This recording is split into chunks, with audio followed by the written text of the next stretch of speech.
नमस्कार. लक्षवेधीमध्ये आपल्या सगळ्यांचं स्वागत. मी प्रसाद काथे. महाराष्ट्रात सत्ता बदल झाल्याच्या नंतर राज्यात सर्वाधिक राग कोणावर निघत असेल तर तो देवेंद्र फडणवीस यांच्यावर निघतोय. ताज्या घटनाक्रमामध्ये देवेंद्र फडणवीस ज्या शासकीय बंगल्यामध्ये राहतात त्या बंगल्याचं नाव सागर असं आहे.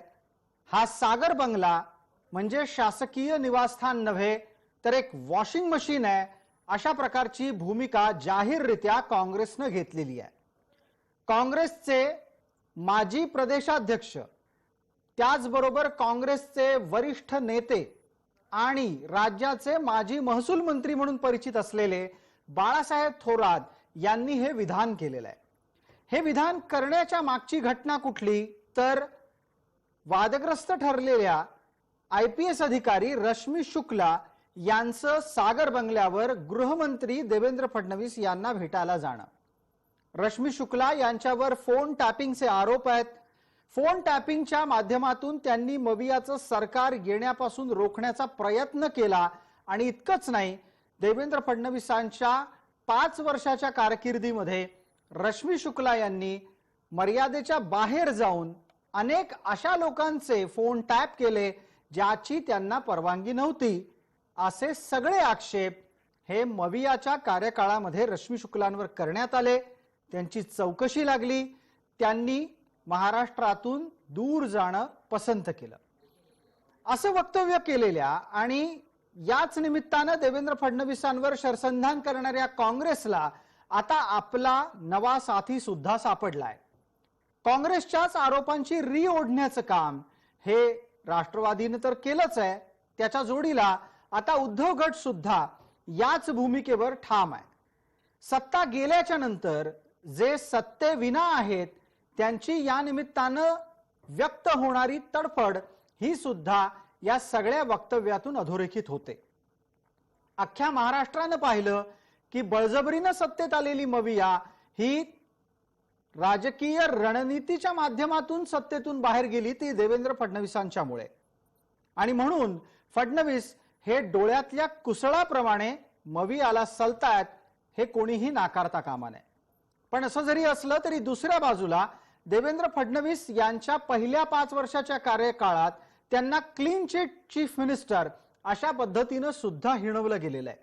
याचं कारण असं की दर दिवसागणिक कुठल्या ना कुठल्या तरी फडणवीस सरकारच्या मंत्र्यावर भ्रष्टाचाराचे आरोप विरोधक लावायचे आणि त्याची चौकशी राज्य पातळीवरच होऊन संबंधित मंत्र्याला निष्पाप निर्दोष असल्याचं प्रमाणपत्र मुख्यमंत्र्यांकडून मिळायचं.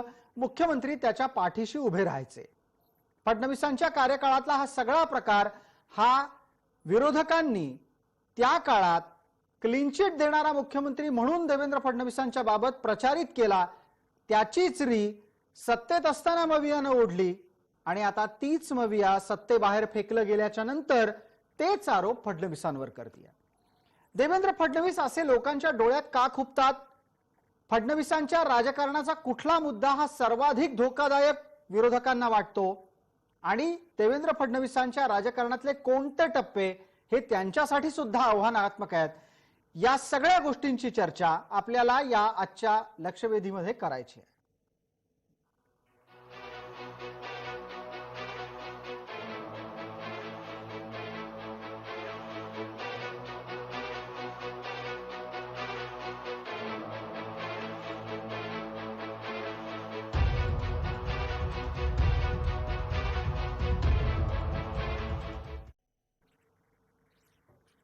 देवेंद्र फडणवीसांचं वावडं कुणाला या विषयावरील लक्षवेधी चर्चेचा मुद्दा ज्या वक्तव्यांमुळे जन्माला आलाय ती वक्तव्य काय आहेत हे आपण टप्प्याटप्प्याने पाहणारच आहोत. त्यातलं अत्यंत प्राथमिक वक्तव्य हे बाळासाहेब थोरातांकडून झालं.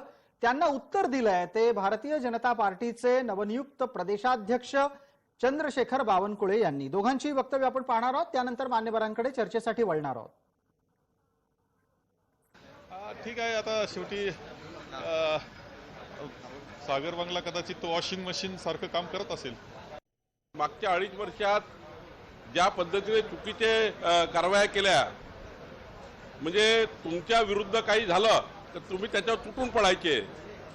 जर एखाद्या अधिकाऱ्यांनी BCM किंवा CM सोबत भेट घेतली त्यात काही गैरमानाची गरजच नाही आहे.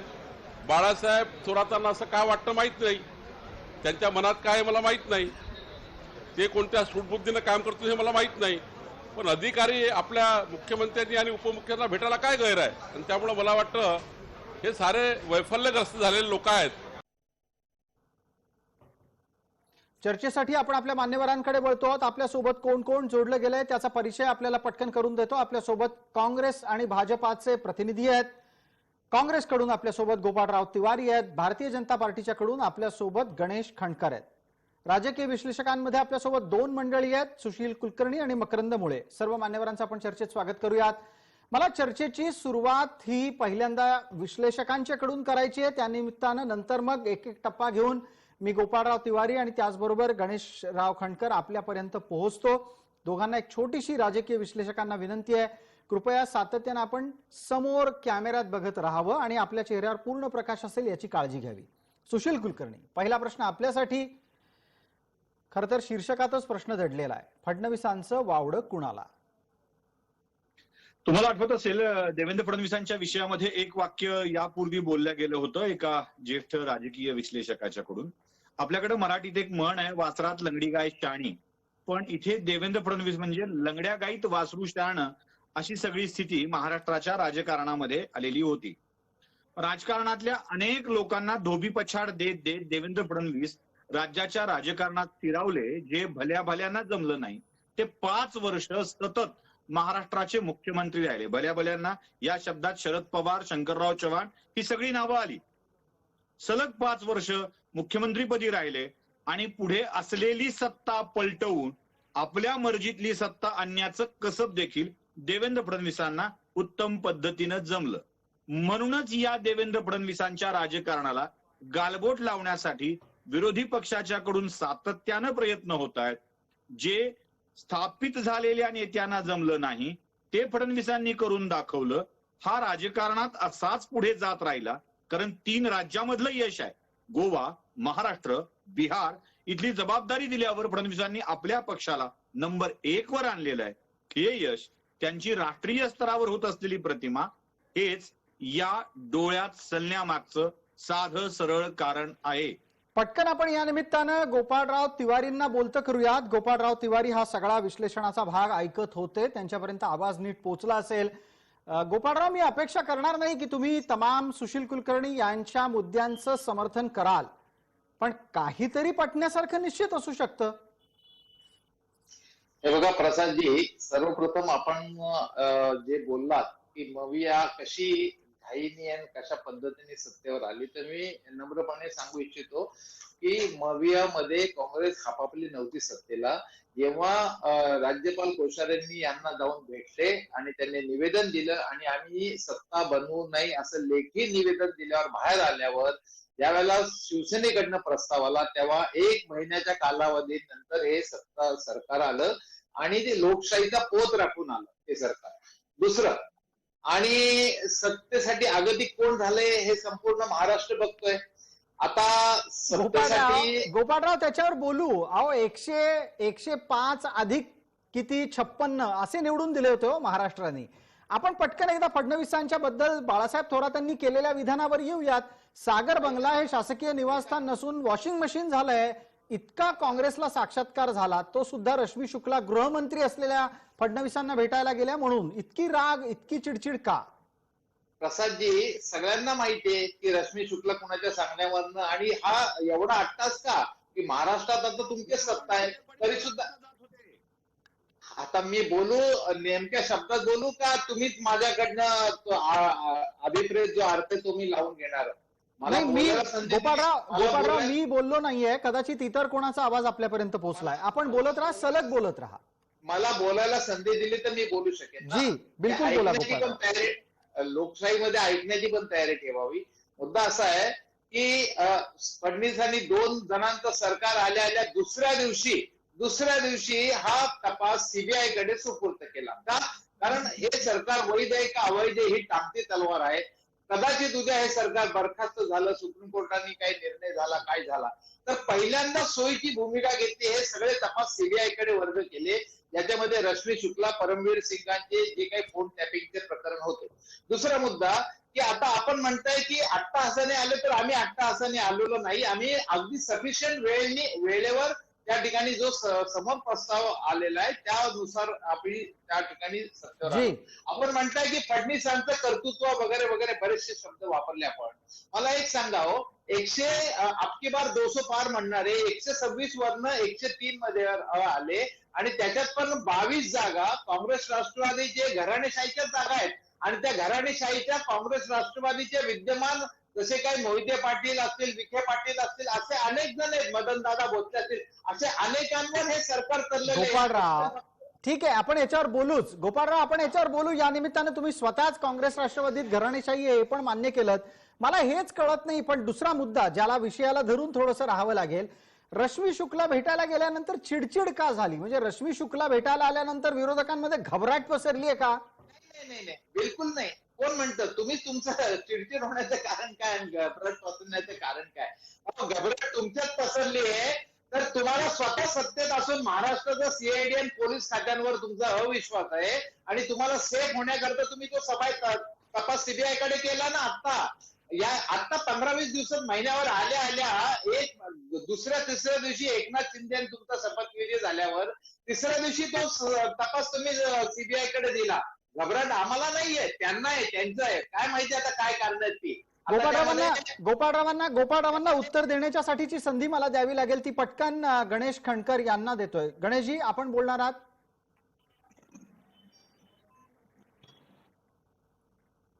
नाही, मला प्रसादजी, माझ्याकडनं तुम्हाला उत्तर काय अपेक्षित आहे? गोपाळ तिवारी असं म्हणतात की रश्मी शुक्ला यांच्या निमित्तानं अविश्वास स्थानिक संपूर्ण यंत्रणेवर दाखवला जातो आहे. आणि दुसरी गोष्ट म्हणजे विरोधकांमध्ये अजिबात घबराट नाही हे दोघं जण भेटले म्हणून. अर्थात एक पोलीस अधिकारी हा गृहमंत्र्यांना भेटायला जाण्याच्या पलीकडे यात काही फारसं दडलं असेल का? आणि घबराट त्यांना सीबीआय कडे तपास दिला. जर राज्यात तुमची स्वतःची सत्ता आहे तर तुम्ही तपास सीबीआय कडे द्यायचं कारण काय? आता रश्मी शुक्ला फोन टॅपिंगचं प्रकरण तुम्ही सीबीआय कडे द्यायचं कारण काय? तुम्ही जात ना सत्तेवर राज्यात, तर मग तुमच्या गृह खात्यावर तुमचा विश्वास नाही का पोलिसांवर? बोला गणेशजी. मी तुम्हाला प्रसादजी हे विचारलं याचं कारण तेच आहे की गोपाळराव तिवारींचं विश्लेषण मी शांतपणे ऐकत होतो आणि नेमकं त्यांना काय म्हणायचंय मला त्यांच्या विश्लेषणातनं अजूनही कळलेलं नाही. माझ्या जे लक्षात येतंय ते असं आहे की काँग्रेस अजूनही त्या धक्क्यातनं सावरलेली नाही की ऍक्सिडेंटल ज्याला सरकार बनणं म्हणतात तो प्रकार त्यांच्या बाबतीत झाला आणि ऍक्सिडेंटल ते सरकारच्या बाहेर गेले. ते अजूनही या भूमिकेत आलेले नाहीत की आम्ही आता विरोधी पक्षाच्या भूमिकेत आहोत. आणि आता जे या राज्याचे गृहमंत्री आहेत त्यांना जर कोणाला काही भेटायचं असेल, काय विषय असतील तर ते त्यांना भेटू शकतात. मुळात गोपाळ तिवारी जे सारखं म्हणतायत, तर गोपाळराव, अहो तुम्हीच तर आम्हाला म्हणताय ना की आम्ही केंद्रीय यंत्रणांचा गैरवापर केला. अहो उलट ही यंत्रणा, अहो तिवारी थोडं ऐका, तुम्ही अजूनही स्थिर स्थावर झालेलं नाही तसं मला वाटतं. थोडं माझं ऐका, मी तुम्हाला डिस्टर्ब नाही केलं, थोडं माझं ऐका, मग आपण करू एकमेकांना. पण यामध्ये केस जर पुढे गेली असेल तर याचा शोध हा व्यवस्थित होत आहे. तुम्ही उलट खुश झाला पाहिजे. आता तुम्ही विरोधी पक्षात आहात तर तुम्हाला एक चांगली संधी आहे. आणि गोपाळराव, मी तुम्हाला आता सांगतो, तुम्ही जे आम्हाला किती जरी सांगितलं, आम्हाला शिवसेनेने प्रस्ताव पाठवला नाही पाठवला तरी बंद दाराआड अशोक चव्हाण, पृथ्वीराज चव्हाण, बाळासाहेब थोरात यांची चर्चा काय सुरू होती. सत्तेत जर नाही गेलो तर तुमचे 26 आमदारांनी काय भूमिका घेतली होती. अहो कधी ना कधी महाराष्ट्राला कळेल ना. सत्ताही कोणाला नको असते. त्याच्यातला तपशील तुमच्याकडे असेल तर गणेश खंडकर तुम्ही या कार्यक्रमात देऊ शकता. महाराष्ट्र पाहतो हा कार्यक्रम. नाही, कसं आहे प्रसादजी, आजचा जो विषय आहे ना, हा विषय तुम्ही खूप चांगला निवडला. हे किती जरी म्हणाले, यांनी अंगाला भस्म लावलं, यांनी लेपन जरी केलं तरी हे काही साधू नाही. तो हे काँग्रेस आहे. ही सत्तेसाठी कुठल्या थराला जाऊ शकते अख्ख्या देशानं गेल्या 70 वर्षात पाहिलेलं आहे. आणि गोपाळराव काय आम्हाला सांगतायत, आम्हाला प्रस्ताव दिला आणि मग आम्ही विचार केला.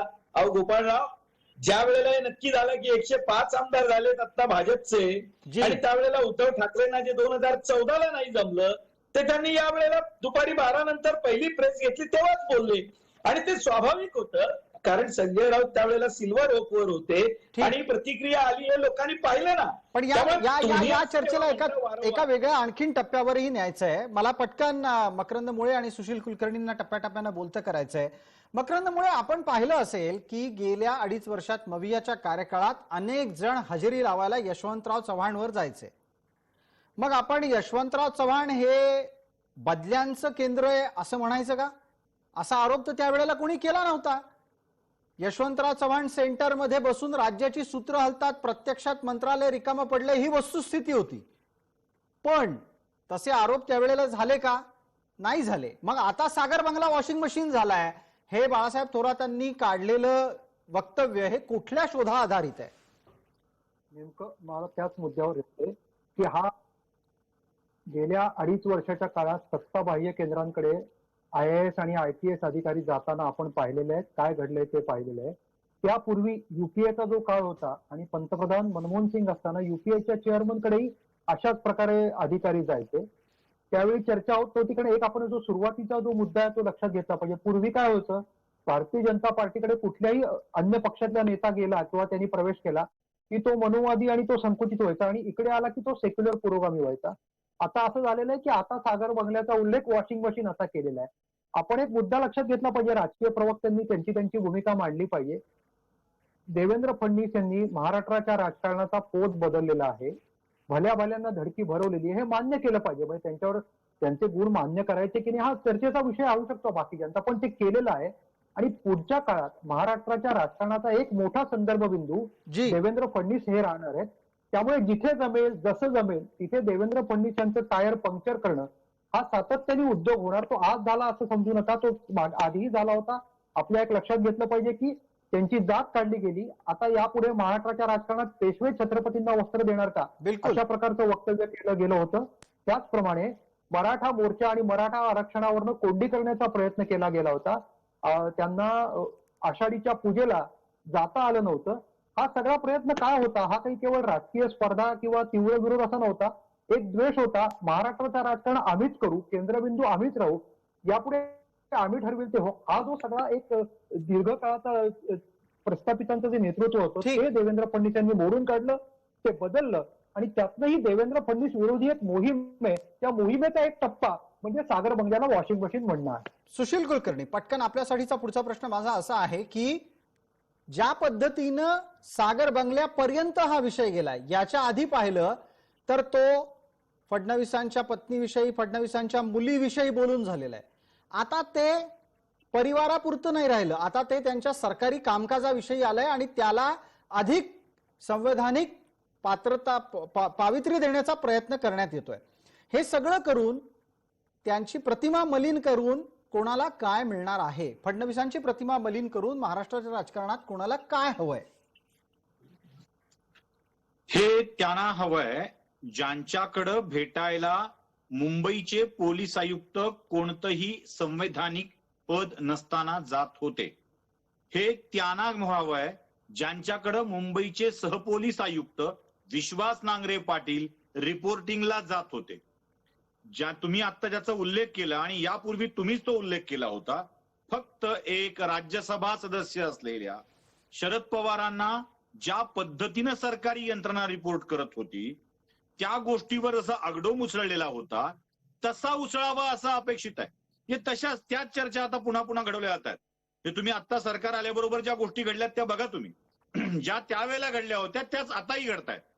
म्हणजे अगदी सुरुवात अंबानीच्या घरापासून झाली होती, इथेही तेच झालंय. पुन्हा एकदा त्या दहीसरच्या माणसाला उचलून आणताना त्याच विषयाची सुरुवात झालेली आहे. ते सगळं पुन्हा केलं जात आहे. देवेंद्र फडणवीसांनी ज्या घटनांच्या आधारावर या सरकारला सोडून काढलं होतं तसं आता तेच मुद्दे समोर येत आहेत का हे बघितलं पाहिजे. मुळात देवेंद्र फडणवीस हे राज्याचे गृहमंत्री आहेत आणि त्यांच्या भेटीला राज्यात काम केलेल्या एखाद्या IPS अधिकाऱ्याने जाणं हे सिल्वर ओकवर नांगरे पाटलांनी जाण्यासारखं नाही आहे. ते गृहमंत्री आहेत, रिपोर्टिंगला त्या अधिकाऱ्याला तिथे जावंच लागेल. आणि तुम्ही वॉशिंग मशीन काय म्हणताय हो सागर बंगल्याला? मी तर सागर बंगल्याची देवेंद्र फडणवीसांनी लॉन्ड्री करावी अशी मागणी करतोय.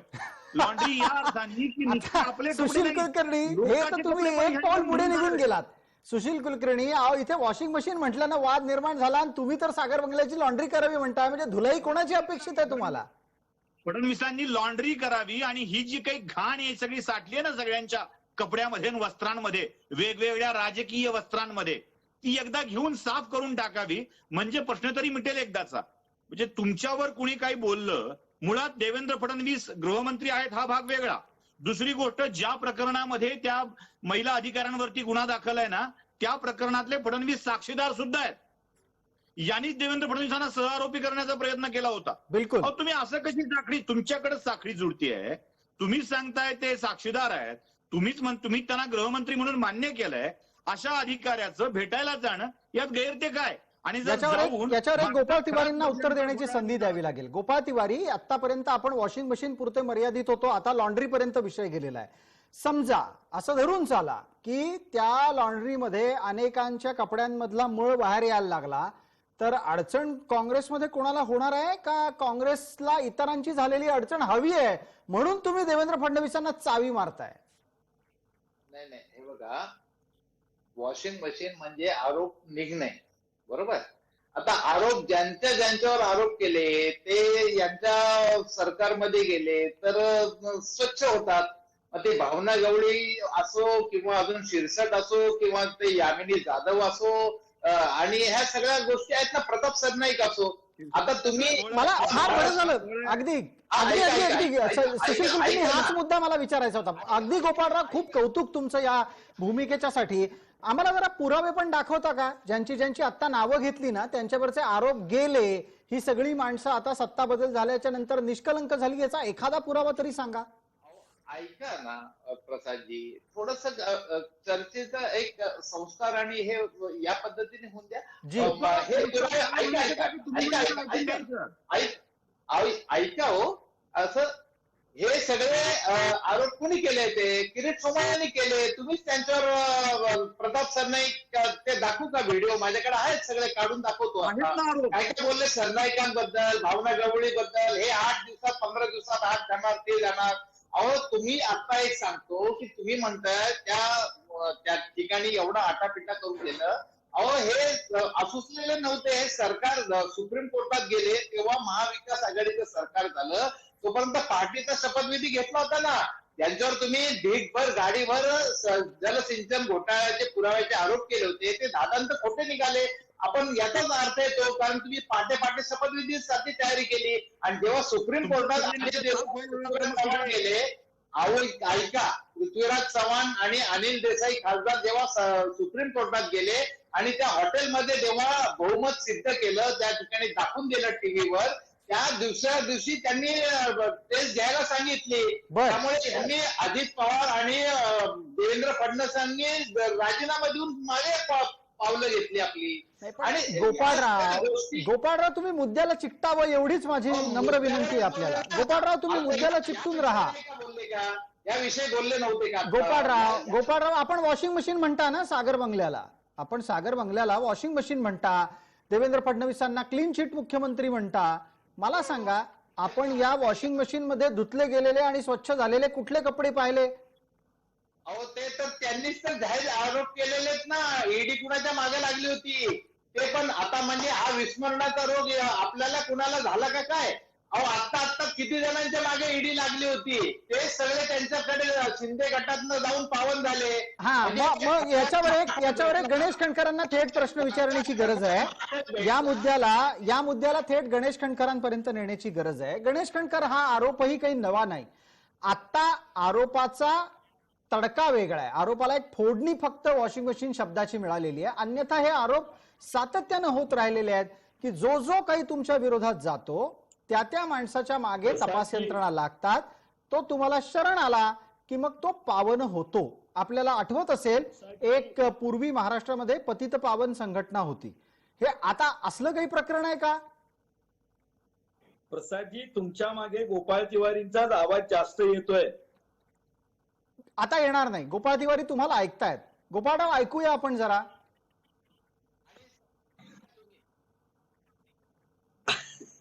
जी गणेशजी, आपण बोलताय. प्रसादजी प्रश्न विचारा, कारण त्यांचाच आवाज जोरात आहे. अच्छा, गोपाळ तिवारी, मला मी प्रश्न विचारला होता, तो खणकरांपर्यंत पोहोचला नाही, परत एकदा विचारतो. मी असा संदर्भ दिला की जो कोणी भारतीय जनता पार्टीचा विरोधक असतो, गणेश खणकर, तो भारतीय जनता पार्टीला शरण आल्यावर पावन होतो का?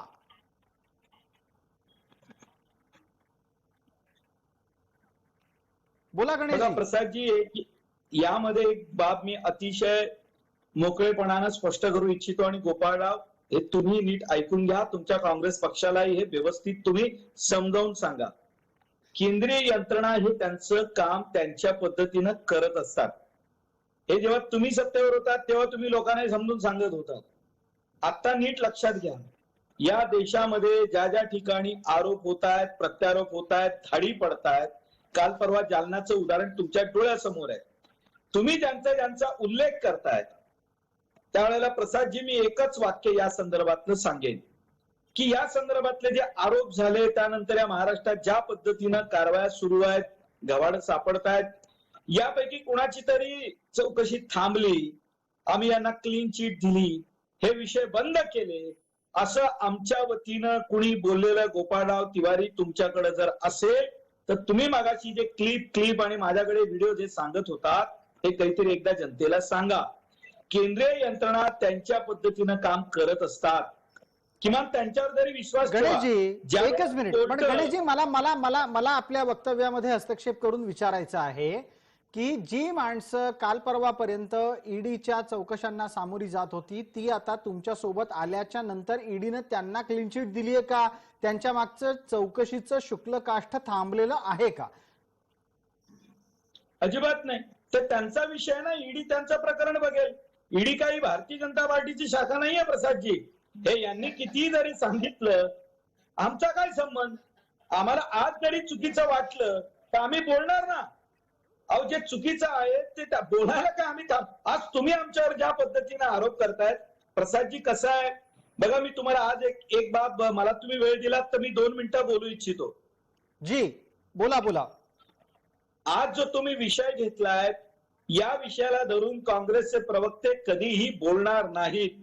याचं कारण असं आहे की एवढी वर्षे या महाराष्ट्रामध्ये ज्यांनी सत्ता उपभोगली, ज्यांनी सत्ता चालवली, थेट गाव पातळीपर्यंत स्वतःची सत्ता राबवली, त्यांना सुद्धा जे शक्य झालं नाही. आता चर्चेत राजकीय विश्लेषकांनी सांगितलं की बघा, 5 वर्ष सलग मुख्यमंत्री राहणं, त्याच्यानंतर आता ज्यावेळी त्यांनी विरोधी पक्षात बसले, अहो अख्खं अधिवेशन, सोशल मीडिया असो, तुमची टीव्ही न्यूज चॅनल असो, अहो मुख्यमंत्री उपमुख्यमंत्र्यांपेक्षा हे फडणवीस चालवत होते, असा लोकांचा समज होईपर्यंत ही परिस्थिती आहे. आणि या महाराष्ट्रामध्ये जे ज्यांना आपण म्हणजे आता असं आहे की या राजकारणाचा तो पोत आहे, कात्रजचा घाट किंवा धोबी पछाड किंवा गोपाळ तिवारी, तुमच्या राम प्रधानांचा शरद पवारांनी केलेला पराभव, हे राजकारण तुम्ही पाहत होता. आता महाराष्ट्राचं राजकारण हे वेगळ्या टप्प्यावरती येऊन थांबलेलं आहे आणि हे तुम्हाला सहन होत नाहीये.